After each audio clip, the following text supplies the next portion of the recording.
Bueno, jóvenes, buenas noches. Es un gusto saludarles el día de hoy. Vamos a retomar nuestro tema de anatomía, sistema endocrino, y seguimos hablando de nuestras glándulas de secreción interna, aquellas glándulas que conforman a este sistema de control, que es un subsistema de control de muchas funciones corporales. Ya vimos a las dos glándulas más importantes, se podría decir que son las glándulas de control. Ahora vamos a ver a las glándulas que fungen como esos coroneles o como esos capitanes en algunas áreas del cuerpo. Habíamos hablado o hablamos un poco sobre que testículo y ovario, útero, riñón, que son órganos que hemos visto en otros sistemas del cuerpo. No los vamos a abordar acá, pero son parte del sistema endocrino. ¿Se recuerdan en el listado que hicimos? Al inicio de este tema, pues ahí aparecen los órganos de los que les estoy hablando. Y ahorita vamos a empezar hablando por los órganos que se encuentran a nivel de la región del cuello, empezando por la tiroides. La tiroides es una glándula que se encuentra por debajo de la nuez de Adán, o sea, por debajo de la manzana de Adán, como normalmente se le conoce a la, a la prominencia que hace el cartílago tiroides por encima al tensar el cuello. Va a estar junto a ese cartílago y va a estar por encima de la tráquea.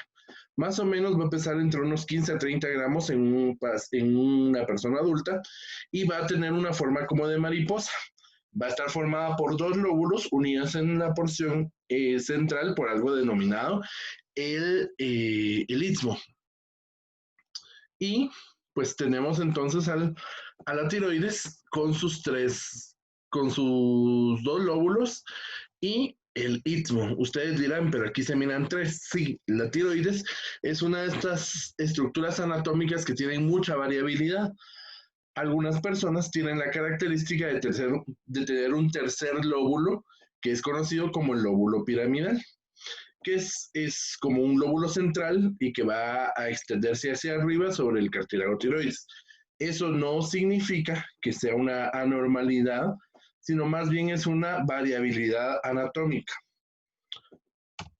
Entonces vamos a ver que pues la tiroides va a tener un lóbulo derecho, un lóbulo izquierdo y un istmo que es central, y en la vista posterior va a tener contacto con la glándula paratiroides que vamos a ver en la siguiente, que es el siguiente tema. En el caso de la tiroides tiene dos caras, una anterior y una posterior, y tiene esa estructura como bodocosa, como con muchos bultos, pareciera como que fuera un colgajo adiposo, pero el color que tiene en una disección o en una vista en vivo es más o menos como rosadona, mientras que a la hora de extraerse ya toma la característica de un color parduzco. En el caso de la tiroides tiene la característica de que puede, cuando no recibe el adecuado aporte de yodo, inflamarse o hacerse muy grande, que es lo que conocemos en medicina como el bocio. La tiroides tiene un mecanismo muy interesante fisiológico en el que capta el yodo de los alimentos porque las hormonas que fabrica son hormonas a base de yodo. La T3 y T4, la tetrayodotironina y la triyodotironina, que tienen que ver con la cantidad de iones de yodo que unen a su estructura. La triyodotironina es la T3, que tiene 3 moléculas de yodo, y la tetrayodotironina, que es la que tiene 4 moléculas de yodo. Si no hay suficiente yodo, la glándula tiende a crecer. Esto es lo que les decía, pues básicamente si nosotros cortamos la glándula nos vamos a dar cuenta que va a estar compuesta por múltiples cavidades que vamos a llamar los folículos. Los folículos alrededor van a estar las células foliculares, van a haber capilares, van a haber tejido conectivo que va a dividir a la glándula, pero lo importante es lo que está en el interior del folículo. Si hacemos una ampliación, si hacemos un enfoque más amplio de la imagen, nos vamos a dar cuenta que dentro del folículo hay esta sustancia como moradona que se ve ahí, que es un coloide. Este coloide es el almacén del yodo dentro del cuerpo, dentro de la tiroides.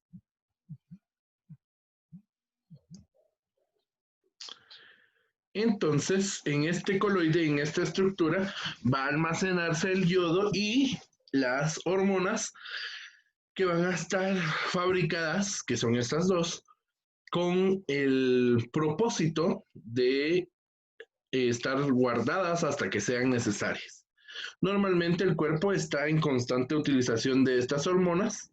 Gracias a ellas es que se regula la mayor parte de las funciones metabólicas. Por eso es que la tiroides es una glándula bastante importante en cuanto a metabolismo. Por eso cuando venga una persona gordita le dicen, es que no tendrá problemas de la tiroides, porque se tiende a pensar en un metabolismo lento, mientras que si es una persona demasiado delgada, también dirán, no es un problema de la tiroides, porque cuando está muy alterada, muy subidos sus niveles, pueden hacer situaciones similares, su metabolismo está muy acelerado. Es lo que normalmente se comenta, ¿verdad? O lo que el análisis que en algún momento se puede llegar a hacer. La paratiroides. Cuando hablamos de las glándulas paratiroides, vamos a darnos cuenta que son unas glándulas que van a estar situadas en el cuello, por supuesto, y que van a estar por detrás de los lóbulos de la tiroides, o sea, en la cara posterior de la tiroides. Por lo general, lo normal, o lo que siempre es constante es que sean 4 glándulas paratiroides, 2 en cada uno de los lóbulos, una en el lóbulo superior y una en la porción superior y una en la porción inferior. En algunos casos llegan a existir hasta 5 o 6 glándulas paratiroides, que son glándulas accesorias, y estas glándulas pueden estarse en el mediastino, o sea, en la región del centro del tórax, en el istmo, o sea, en la parte que une a los dos lóbulos tiroideos, o incluso por dentro de la glándula, así como es ser parte de la glándula. Más o menos tienen una forma como de lenteja, son bien pequeñas, van a medir de 5 por 3 por 3 milímetros y van a tener 30 miligramos de peso cada una. Su color va a ser entre amarillo, rojo o cafezón y son blandas. Las paratiroides están entonces como incrustadas, como que fueran joyería dentro de la glándula tiroides. Las funciones de las glándulas paratiroides son importantes. Fabrican la paratormona, que tiene un papel muy importante en el crecimiento y desarrollo también. El timo, que aunque el timo es una glándula muy, digámoslo de esta forma especial, tiene una estructura muy fácil de aprenderse. El timo es una estructura también que se encuentra dentro del mediastino, por encima y por delante del corazón. Es un órgano linfoide, es parte del sistema inmune y dentro del timo se maduran las células T. Las células T o los linfocitos T son células que son parte del sistema inmune, pero del sistema inmune adaptativo. Tenemos dos tipos de sistema inmune: el sistema inmune innato y el sistema adaptativo. El sistema innato es como es como algo ya preprogramado. Encuentra algo que no es normal dentro del cuerpo y inmediatamente eliminarlo. Mientras que el sistema adaptativo es aquel en el que llega lo raro y en vez de destruirlo, lo agarra, lo estudia y empieza a fabricar defensas contra él. Estas células T son las que se encargan de generar anticuerpos. Gracias a este sistema adaptativo es que nuestras vacunas pueden ser o pueden fabricarse, porque se le enseña al sistema inmune cómo es lo que estamos atacando, y entonces ellos aprenden, las células T empiezan a fabricar anticuerpos, y entonces por eso es que la han disminuido ciertas enfermedades, porque ya tenemos defensas frente a ellas antes de que nos pegue la enfermedad. Ese es el propósito de las vacunas, darnos esa protección antes de que la enfermedad llegue. El timo tiene dos lóbulos que son idénticos entre sí, que están ubicados en el mediastino inferior, en la porción anterior, enfrente del corazón y detrás del esternón. Se puede dividir el timo en dos porciones. Una corteza que es alrededor de la estructura y la médula que se encuentra en el centro. El timo se encuentra activo durante el periodo neonatal y adolescencia, mientras que durante la adolescencia se empieza a atrofiar, o sea, empieza a desaparecer, y las células del timo, o sea, las células del estroma, empiezan a ser reemplazadas por grasa, que al final se puede llegar a formar o puede llegar a desaparecer esta glándula, aunque en algunos casos puede seguir por bastante tiempo, incluso en la edad adulta. Pero lo común es que esta glándula se atrofie y desaparezca. Entonces nos damos cuenta que el timo tiene dos caras, tiene tres caras, una cara anterior, una cara posterior y las caras laterales. Tienen dos lóbulos, un lóbulo derecho y un lóbulo izquierdo unidos en el centro, y dos extremos, un extremo superior y un extremo inferior.